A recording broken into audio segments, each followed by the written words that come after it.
I read a lot about schizophrenia, and I know that that is what the government is trying to make people seem like they have.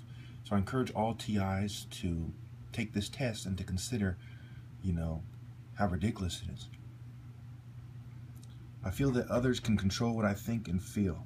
Well, if people are messing with you, then they probably can. But I'm going to take this to mean that others can control it by some kind of psychic connection or something. I don't feel that at all. In my videos, I've never claimed that. I see things that others do not hear or see. I think that is not true, and if you believe that the government is using technology on you, and so they can hear or see these things that they're putting in your head, which they haven't done in my case really, and I'll get into that later in this video, so I put not at all. I feel it is very difficult for me to express myself in words that others can understand. Not at all. If you can't understand my videos, I suggest you read more or something. I feel I share absolutely nothing in common with others, including my friends and family. That's ridiculous. We have a lot in common genetically. Our music tastes, we like hip-hop and so on and so forth. And we like women, me and my brother, my brother's not. I believe in more than one thing about reality and the world around me that no one else seems to believe in. Not at all. There are millions of people that believe in conspiracy theory, if not hundreds of millions, or at least tens of millions. Others don't believe me when I tell them the things I see or hear. Not at all. I've never come across people that don't believe me unless they're complete trolls, and plus I never really had any hallucinations, or I never hear voices or anything like that. I can't trust what I'm thinking because I don't know whether it's real or not. Not at all. It's ridiculous. It's absolutely ridiculous for me.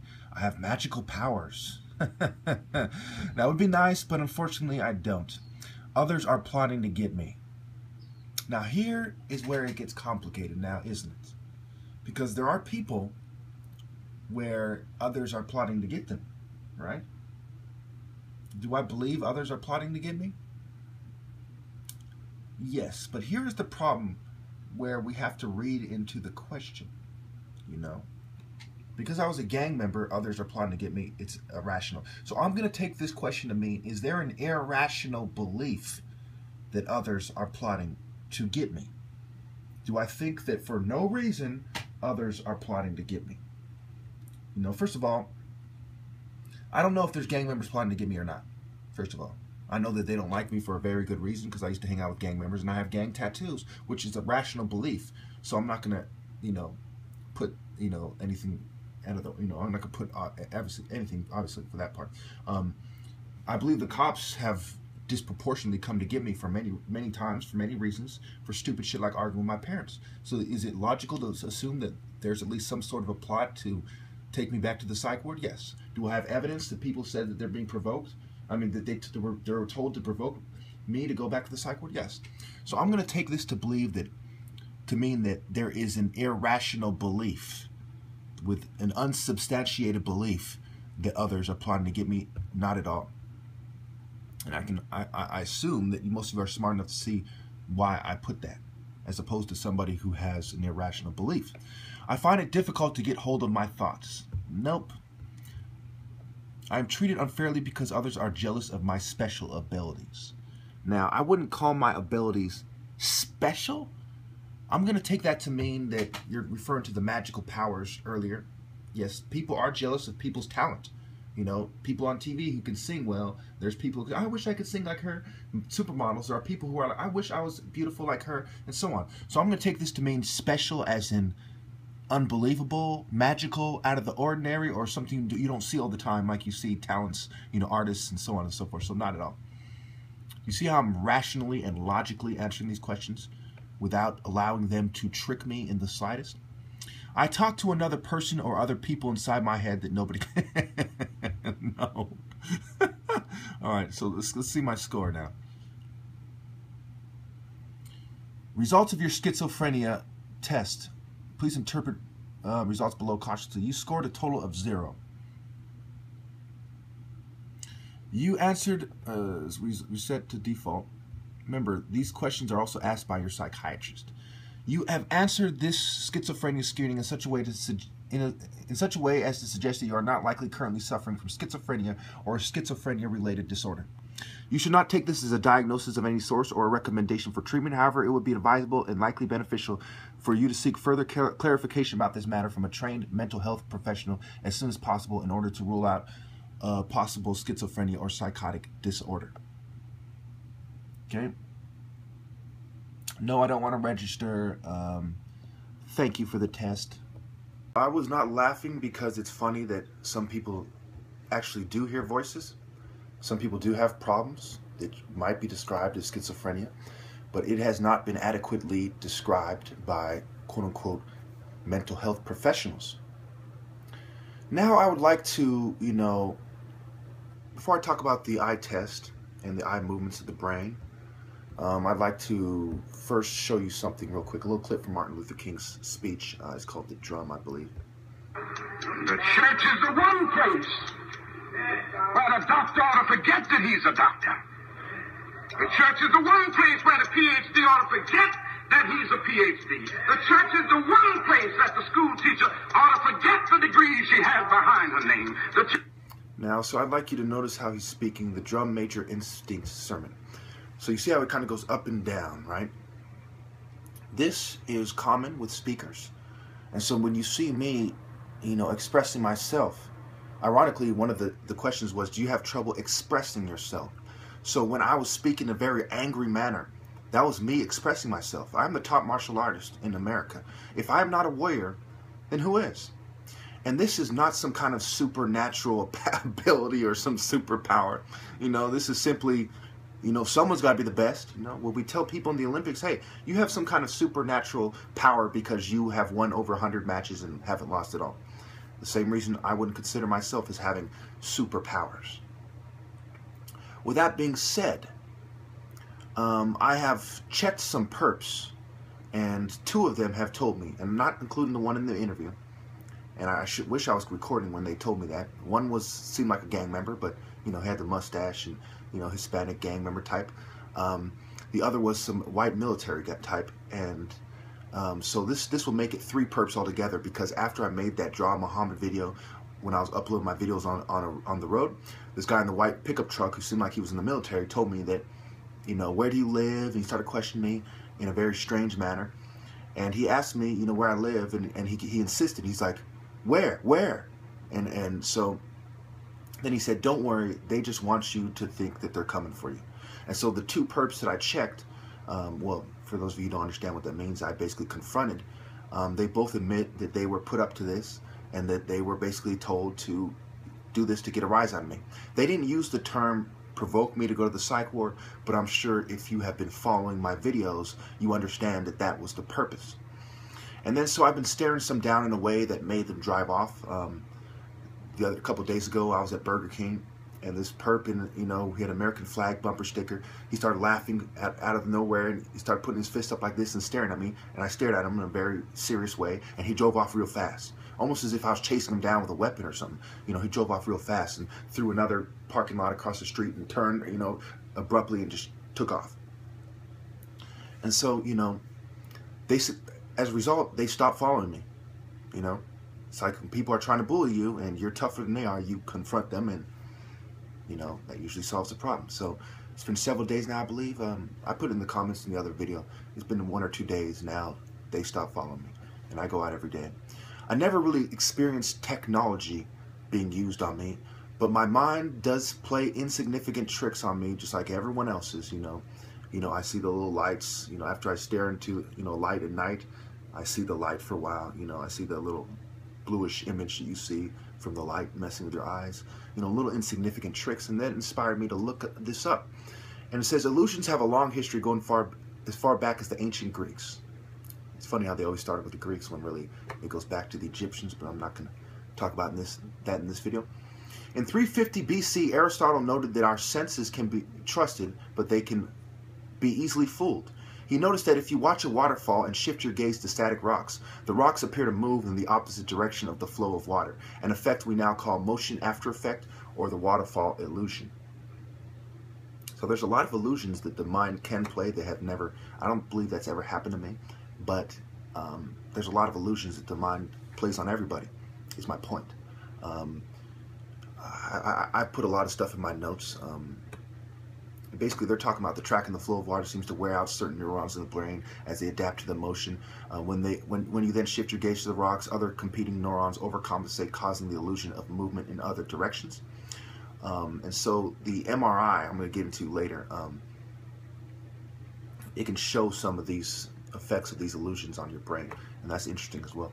The Ebbinghaus illusion, for example, revealed that our brain makes judgments about size using adjacent objects, and this can be manipulated. The orange circles here are, okay, so they showed 2 orange circles, and some of them have big objects, some of them have small. And one of them has big objects around it, the other one has small objects around it, and they're actually the same size, but they don't appear to be. This is from the BBC.com. It goes on to talk about Hermann von Helmholtz first demonstrated that a simple square made up of vertical lines, vertical lines look shorter and wider than a square made up of horizontal lines. The way my notes are written, hard to read, or the way they're copied. The Hering illusion, says Changizi, features radial lines that give the illusion of movements, similar to the scene we see as we move forward in the real world. Our brain has therefore evolved to treat these radial lines. And it goes on to talk about the Martinez-Kond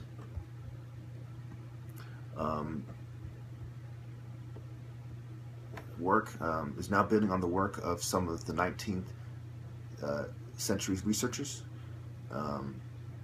Now, it goes on to say it was Helmholtz, for example, who first realized that our eyes make rapid movements called saccades. And so you hear about these rapid eye movement schizophrenia tests.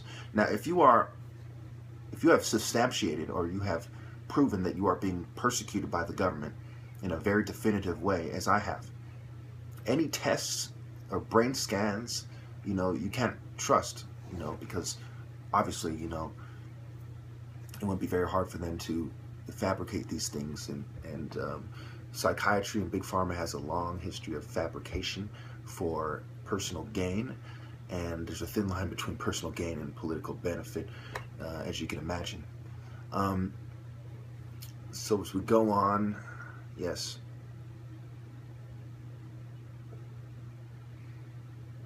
Okay, that's all I wanted to say. I also like to say that I just recorded my mom coughing this morning. I don't know if I'm going to bother to put that in this clip because her best coughs, her most loudest coughs, I didn't get. I recorded like one last cough. But yeah, they're gassing me, and she was coughing a lot because I closed the window. It's November 5th today, and so it's very cold, and I've been trying to keep the window open because they gas me at night. And so basically, I closed the window tonight for the first time in a while, and I have more of a sore throat than usual, and my mom was coughing, which you might describe as violent coughs or erratically or what have you. Okay, so yeah, so just that and the threats to set me up, and of course I'm pretty sure that the cyber attacks will continue. All of these things have happened to a lot of people. There's nothing out of the ordinary. So when I took the schizophrenia test, between the fact that I've substantiated with 4+ different people, that there are people actually persecuting me. So even, misinformation and misdirection also lead to mind tricks. So even if nobody was persecuting me, the fact that over 4 people in the last month or so, especially in the last week, like 3 of them in the last week or so, or no, 2 of them in the last week and 4 in the last month or 2, shows you that this would be a result of misinformation and misdirection, not of some underlying mental illness. So you see how I've logically ruled out any claims they might make in the future about me being mentally ill, and how there is nothing that's happening that is out of the ordinary or that you wouldn't expect to happen to a political dissident. And when you couple that with the confessions, one of which I have, in one of my videos, not to mention the other targeted individuals' testimonies, it's logical to know that there's nothing wrong with me. And also remember, the diagnosis of clinical professionals, if you want to call them that, of clinicians, of psychiatrists, is based upon the patient's answers to the questions. And my answers to the questions wouldn't differ from the test I've just showed you in the first part of this video. I've just shown you in the first part of this video. So, logically, if I went to a psychiatrist right now and they were basing it on my testimony, you know, on what I have to say about it, they'll say, hey, there's no symptoms. And even if I was to take a rapid eye movement test, if there's no symptoms, there's no need for treatment, you know? For example, if you have a little cut, do you go to the emergency room? Or if you have a big gaping wound, then you need stitches, you go to the emergency room. So depending on the symptoms is whether or not you seek the treatment. Thank you. Some important parts from the Communist Manifesto, Marx and Engels. Just so I'm not making this up. Page 10, the introduction of this book. Marx would call him a dirty Jew of Negro blood. See, Marx was of Jewish origin, right? But he wasn't a Jew, you know, as far as religion.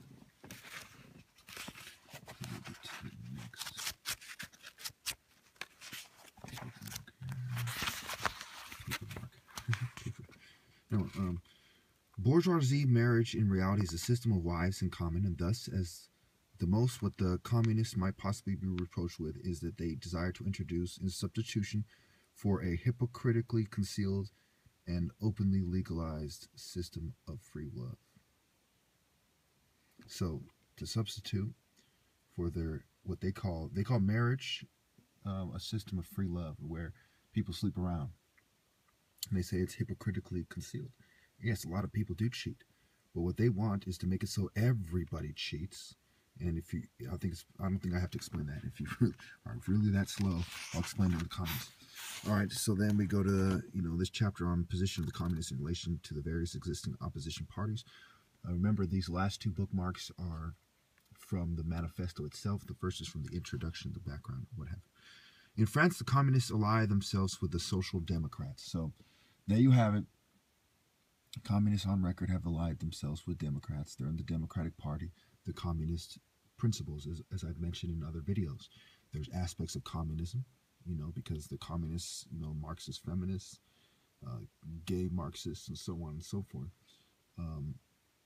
And they seek to, quote-unquote, empower women, which is really a communist destruction of the family. Oh, wow, I wanted to find that part where it says they mean to destroy the family. Let me see if I can find that for you real fast. I believe it's toward the end. They say flat out they mean to destroy the family. I should have found that part for you. I apologize. Didn't make one last video to make it. Here, I found it. It's in the same chapter, social, toward the end of the manifesto. Look at the bottom part. I'm going to read from right here. The practical measures proposed in them, such as the abolition of the distinction between town and country, of the family, of the carrying on of industries for the account of private individuals, and of the wage system, blah, blah, blah. The proclamation of social army, blah, blah. So they say, we mean to destroy the family so that we can, quote unquote, liberate women. There you go. The major forms of feminism we have are gender feminism, Marxist feminism. And these people are often called radical feminists. But if that's the case, if the major forms of feminism are radical, then third wave feminism especially is radical feminism for the most part. We rarely hear, other movements are pretty much, irrelevant. So there you have it. They mean to destroy the family. They mean to make all females sluts. And Marxist was a racist, specifically racist against black Jews. He's saying the worst kind of Jews are black Jews. So he's racist against blacks. We shouldn't be surprised because he comes from Germany. Thank you.